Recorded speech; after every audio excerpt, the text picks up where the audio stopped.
Tata. এখন বলছে সকাল 8টা। ঘুম থেকে উঠেছি 6:45টার সময়। ঘুম থেকে ওঠার পর যা যা কাজকর্ম থাকে, মানে বাসি কাজকর্ম, ঘর ঝাড় দেওয়া, ঘর মোছা, এই সমস্ত কিছু করে আমি কিন্তু স্নানটা করেও চলে এসেছি। স্নান করে আসার পর বাঙালি বউদের প্রধান যেই কাজটা থাকে সেটা হচ্ছে সিঁদুর পরা। সেটাই আমি পরে নিচ্ছি চুলটা ভালো করে আঁচড়ানোর পর। নমস্কার বন্ধুরা, কেমন আছো তোমরা সবাই? আশা করছি তোমরা সবাই খুব ভালো আছো, আর আমিও খুব ভালো আছি। আর এখন ঘড়িতে বেজে গেছে সকাল 8টা। ঘুম থেকে ওঠার পর সমস্ত কাজ বাজ আমার সারা হয়ে গেছে, আর স্নানও করে নিয়েছি, সেটা তোমরা দেখে বুঝতেই পারছো হয়তো। আর এখন যাব বাইরে জামা কাপড় মেলতে। ওই যে কিছু জামা কাপড় ধুয়ে দিয়েছিলাম স্নানের আগে, সেগুলোই এখন বাইরে মেলতে যাব। তো চলো এখন থেকে কি করি না করি সবটাই তোমাদের সাথে শেয়ার। ভিডিওটা দেখতে থাকো, আশা করছি তোমাদের ভালো লাগবে। চলে এসেছি রান্নাঘরে। এসে দেখো একটু চা বসিয়ে দিয়েছি। সকাল সকাল যদি এই গরম গরম চাটা না খাওয়া হয় তাহলে কিন্তু সারা দিনটাই কেমন একটা মনে হয়, যেন কিছু একটা মনে হয় মিস চলে গেছে। আর চা না খেলে না বিকেল হলেই মাথাটা যন্ত্রণা শুরু করে দেয়। তো সেই কারণেই আরও বেশি করে একটু হলেও সকালবেলা করে চা খাই।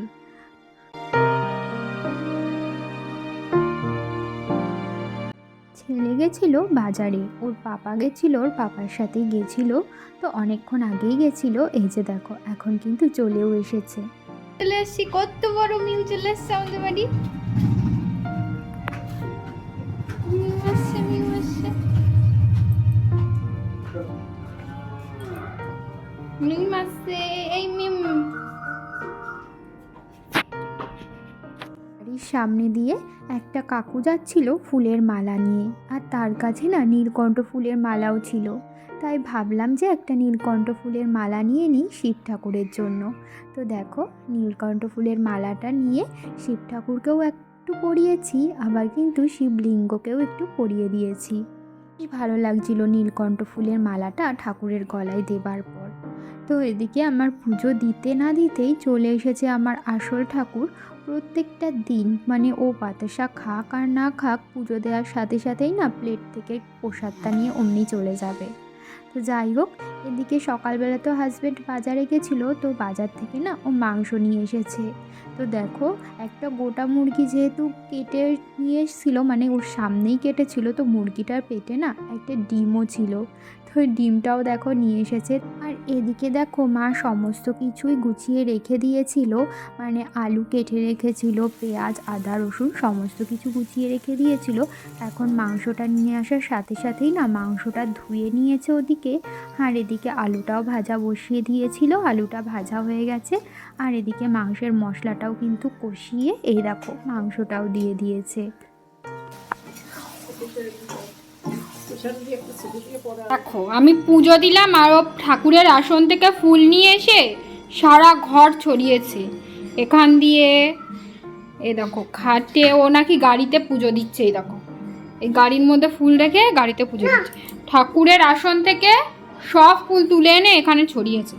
এগুলো পায়ে লাগবে না, পায়ে লাগবে না এগুলো। তুমি ঠাকুরের আসন থেকে সব ফুল নিয়ে এসছো, নিয়ে এসে কি করছো এখানে? গাড়িকে পুজো দিচ্ছ, আর ফুলগুলো পায়ে লাগলে পাপ হবে না? ঠাকুরের ফুলগুলো পায়ে লাগলে সব তোলো, সব তোলো, নিচ থেকে সব একটা একটা করে তোলো, তোলো তোলো। কি হলো বন্ধুরা? এই সবেমাত্র পুজো দিয়ে উঠলাম, পুজো দেওয়া কমপ্লিট হলো, আর এখন বেজে গেছে ওই 11টা মতো। আর এখন বাদবাকি যা কাজবাজ আছে সেগুলোই করব।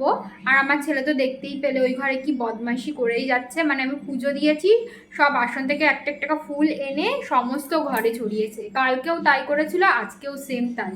ওরা কি গাড়িকে পুজো দিচ্ছে। তো যাই হোক বসাবো, খিচুড়ি করব, আর তারপরে আমিও খেয়ে নেব। তারপরে কিছু বাসন মাজা আছে সেগুলোও মেজে নেব। তো চলো তোমাদের সাথে। এই দেখো আজকে দুধ দিতে এসেছিল ওই কাকুটার কাছে। এই দুধ তো নিয়েছি, আর কলা নিয়েছি। দুধ আর কলা রোজ দিনই নিই আমার ছেলের জন্য। আর নিয়েছি এই যে এই বিস্কুটটা, বেশ ভালো লাগলো। এই যে দেখো ওই বেকারি বিস্কুট, এই বেকারি বিস্কুটগুলো না আমার খুবই ভালো লাগে খেতে। তো সেই জন্য ভাবলাম এক প্যাকেট নিই, মানে এক কৌটা নিই।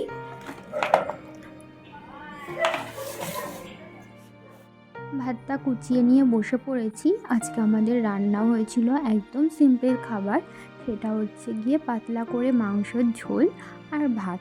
তো দেখতেই পাচ্ছ মাংসের ঝোলটা কিন্তু একদম পাতলা করেই করেছিল আজকে আর কষা মাংস করিনি। দেখো রান্নাঘরের অবস্থা খুবই খারাপ, এগুলো আমি এখন পরিষ্কার করব সমস্তটা। আগে ছেলের খিচুড়িটা বসিয়ে নিই, তারপরে সমস্তটা পরিষ্কার করবো। এই দেখো নিচেও এগুলো সমস্ত কিছু পরিষ্কার করতে হবে। তো চলো বেশি কথা না বলে কাজটা শুরু করা যাক। ঘড়িতে কিন্তু এখন ওই 12টা মতো বেজে গেছে, আর তাড়াহুড়ো করেই কাজবাজটা সারছিলাম। তার কারণ আমার ছেলেকে না স্নান করানো, খাওয়ানো এগুলোর সময় হয়ে যাচ্ছিল। আর এই সমস্ত কাজবাজ না সেরে না ওকে স্নানও করাতে পারছিলাম না, আর খাওয়াতেও পারছিলাম না। খাবারটাও এখনও না রান্না করা হয়নি। তো ভাবলাম খাবারটা রান্না করার আগে রান্নাঘরটা ভালো করে পরিষ্কার করে নিই, তারপরে ওর খাবারটা বসাবো। ওর খাবারটা বসিয়ে রেখে আমি ওদিকে চলে যাব বাসন মাজতে। ওদিকে আমার বাসনও মাজা হয়ে যাবে, আর যেহেতু প্রেশারে ওর খিচুড়িটা বসাবো, তো সেই কারণে খিচুড়ি হতে আর বেশি সময় লাগবে না। খিচুড়িও এদিকে হয়ে যাবে আর ওদিকে আমার বাসন মাজাও হয়ে যাবে। তো দেখো দেখতে দেখতে রান্নাঘরটা আমার প্রায় পরিষ্কার হয়ে গেছে। এখন শুধু এই রান্নাঘরটা মুছে নেব। তো রান্নাঘর মোছার আগে ভাবলাম ওর সবজিগুলো কেটে নিই, মানে ওর খিচুড়ি করবো যেহেতু, তো সেই কারণে যা যা সবজি ঘরে ছিল সেগুলোই অল্প অল্প করে না এখন কেটে নিচ্ছি।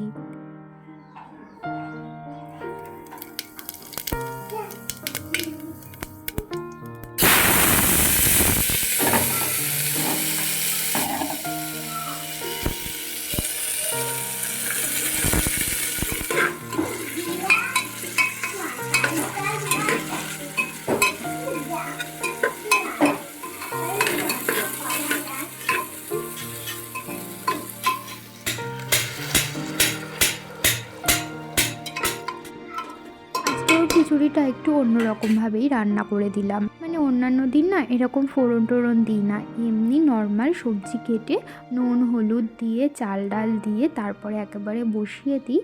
তো ওটাই ও খেয়ে নেয়, আর খাওয়ার আগে সামান্য একটু ঘি কিংবা মাখন দিয়ে দিই, তো ওটাই না ও ভালো খায়। আজকে ভাবলাম যে একটুখানি ফোড়ন দিয়ে রান্না করি, তো সেই কারণে একটুখানি ফোড়ন দিয়ে রান্না করে দিয়েছিলাম, ওটাও কিন্তু ও বেশ ভালো খেয়েছে। আর ওদিকে খিচুড়ির মধ্যে একটা ডিমও দিয়েছিলাম, খিচুড়ির সাথে সাথে ডিমটাও সিদ্ধ হয়ে যাবে। আর খিচুড়ি হয়ে যাবার পর না ওকে খাইয়ে দাইয়ে দিয়েছি আর স্নানও করিয়ে দিয়েছি। তারপরে দেখো এখন ওর গা হাত পায়ে একটুখানি ক্রিম ট্রিম সমস্ত কিছু মাখিয়ে দিলাম। এখন ওকে ঘুম পাড়িয়ে দেব। তাহলে চলো বন্ধুরা, ওকে এখন ঘুম পাড়াই, আর আমিও এখন শুয়ে রেস্ট নিয়ে নেবো ওর পাশে। তারপরে তোমাদের সাথে আবার বিকেলবেলা কথা হচ্ছে। হয়ে গেছে এখন বিকেল, আর বিকেলবেলা এই যে এখন ঘর দুয়ারগুলো ঝাড় দিয়ে নিচ্ছি। আর আমার ছেলে ঘুম থেকে উঠেছে অনেকটাই আগে। ও ঘুম থেকে ওঠার পর ওকে খাইয়ে দাইয়ে দিয়েছি, আর আমিও দুপুরের খাওয়াটা খেয়ে নিয়েছি। ও ঘুম থেকে ওঠার পরই রোজ দিন আমি দুপুরের খাবারটা খাই, মানে দুপুরের খাবার খেতে খেতে আমার ওই বিকেলই হয়ে যায় প্রায় দিন। যেহেতু সকালের খাবারটা একটু দেরি করে খাই, মানে সকালের খাবার খেতে খেতে না 11টা 12টা বেজে যায়, তো সেই কারণে দুপুরের খাবারটাও খেতে খেতে একটু দেরিই হয়ে যায়। মা আজকে না একটা জায়গায় গেছিলো দরকারে, তো সেই কারণে উপরের ঘর দোয়ার সমস্তটা আমি ঝাড় দিয়ে নিলাম। মা থাকলে তো মাই ঝাড় দেয়, তো আজকে যেহেতু বাড়ি ছিল না তাই আমি সমস্ত কিছু ঝাড় দিয়ে নিয়েছি। ওপরের সমস্ত ঘর ঝাড় দেওয়া হয়ে গেছে, এখন নিচে যাব, নিচের ঘরও ঝাড় দিতে হবে। এখন এই যে বারান্দা যেটা রয়েছে সে বারান্দাটাও একটু ভালো করে ঝাড় দিয়ে নিলাম। বিকেলের সমস্ত কাজবাজ সারতে সারতে দেখো সন্ধ্যা হয়ে গেছে। যদিও এখন পুরোপুরি সন্ধ্যা হয়নি, তবুও হালকা হালকা অন্ধকার হয়ে গেছে। এখন তো 5টা বাজতে না বাজতেই চারিদিক অন্ধকার হয়ে যায়, সন্ধ্যা নেমে যায়। যেহেতু বেলা ছোট হয়ে গেছে, শীতকালও পড়ে গেছে, তো তারপরে দেখো চলে আসলাম জামা কাপড়টা ছেড়ে ওপরে এসে সমস্ত ঘরের লাইট জ্বালিয়ে দিচ্ছি। কারণ এখন সন্ধ্যা দেওয়ার আগে না সমস্ত ঘরের লাইটটা জ্বালিয়ে দিই। তো সন্ধ্যা দেবার আগে ভাবলাম কি, যে এখনও যেহেতু বাইরে পুরোপুরি সন্ধ্যা হয়নি, একটু আলো আলো রয়েছে, তো এই যে বিছানাটা দেখছো, এই বিছানাটায় না আজকে দুপুরবেলা আমার ছেলে বমি করে দিয়েছিল খাওয়াতে খাওয়াতে। তো চাদরটা তুলে রেখেছিলাম কিন্তু পাতা হয়েছিল না। তো এখন যেহেতু ভাবলাম হাতে একটু সময় আছে, তাই চাদরটা পেতে নিই। তো এখন এই চাদরটা পেতে নিলাম, চাদরটা পাতা হয়ে গেলে তারপরে সন্ধ্যাটা দিয়ে নেব গিয়ে।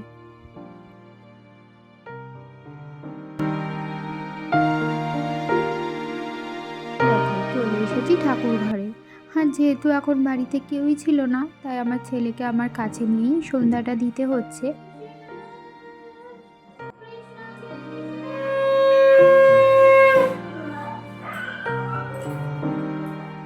দেখো, আমি যখনই নমস্কার করব, ও যেখানেই থাকুক না কেন ঠিক চলে আসবে, এসেই অমনি আমার পিঠের উপরে উঠে বসে পড়বে। মানে ওর এটা অভ্যাস হয়ে গেছে। তারপরে দেখো, আমি নমস্কার করার পর হাতটা তুলে একটু হরিবোল করলাম, ও সেটা আমারটা দেখে দেখে করলো। তো এদিকে আমি এবার সমস্ত ঘরে সন্ধ্যা প্রদীপটা দেখিয়ে নিচ্ছি। হ্যাঁ, আমার ছেলে দেখো পিছন পিছন আমি যেখানে যাচ্ছি ও সেখানেই যাচ্ছে।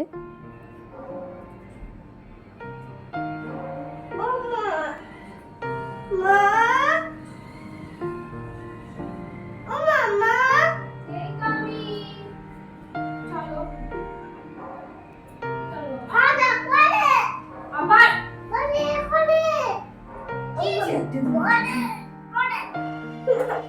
কি হয়েছে একদম?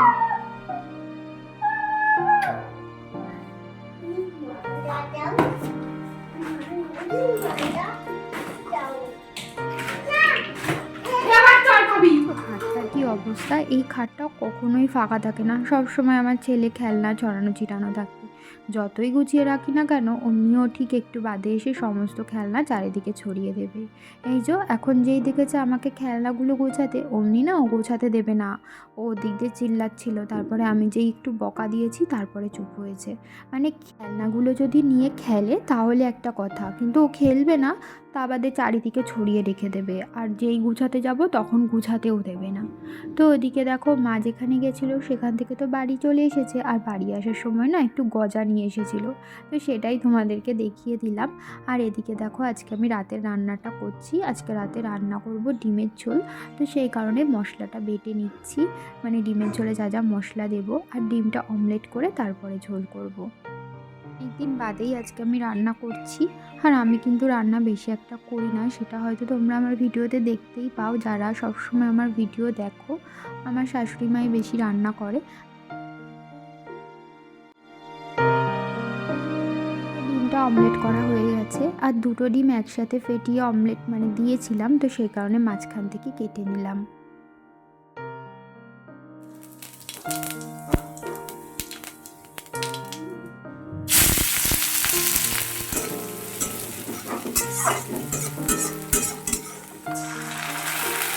বন্ধুরা, তোমরা যারা এই পর্যন্ত আমার ভিডিও দেখলে, তোমাদেরকে জানাচ্ছি অসংখ্য ধন্যবাদ আমার ভিডিও দেখবার জন্য।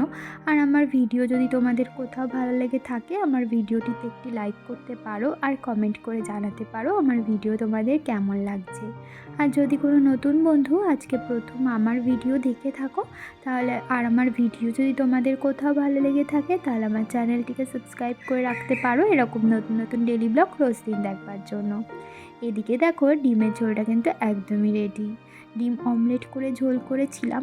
তাহলে বন্ধুরা, আজকের ভিডিওটা এই পর্যন্তই। তোমাদের সাথে আবারও দেখা হবে নতুন একটি ভিডিও নিয়ে। ততক্ষণের জন্য তোমরা ভালো থেকো, আর অবশ্যই আমার পাশে থেকো।